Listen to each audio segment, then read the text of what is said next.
आज अपने statistics topic का डीपीपी 5 का क्वेश्चन 3 करेंगे। तो क्वेश्चन है, study the graph and answer each of the following.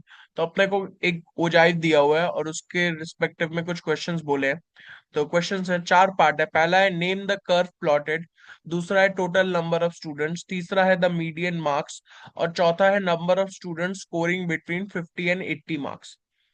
तो पहला पार्ट तो है कि नेम द कर्व। तो कर्व को या तो क्यूमुलेटिव फ्रीक्वेंसी कर्व बोल सकते हैं या फिर ओजाइव बोल सकते हैं। सेकंड पार्ट में बोला है टोटल नंबर ऑफ स्टूडेंट्स। तो अगर अपने कर्व को ध्यान से देखें तो लास्ट पॉइंट क्या है जो कर्व पे प्लॉटेड है, वो है 100,40। इसका मतलब जो लास्ट पॉइंट होता है, जो कोई भी पॉइंट प्लॉट कैसे होता है, upper limit comma cumulative frequency. तो अगर लास्ट क्यूमुलेटिव फ्रीक्वेंसी 40 आ रहा है तो माने टोटल नंबर ऑफ स्टूडेंट्स क्या होंगे, 40 होंगे। तो टोटल नंबर ऑफ स्टूडेंट्स हमारे 40 हैं।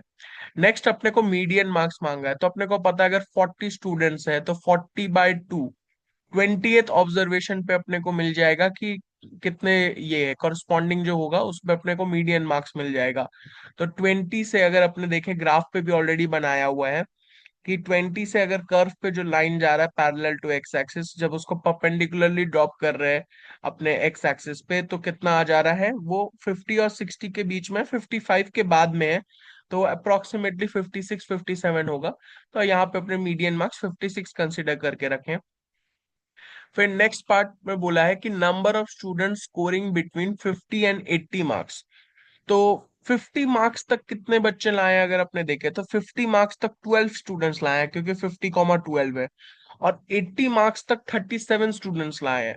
तो बिटवीन 80 एंड 50 बोलेगा तो इन दोनों का डिफरेंस ले लेते हैं। तो 37 माइनस 12, 25 स्टूडेंट्स लाए होंगे।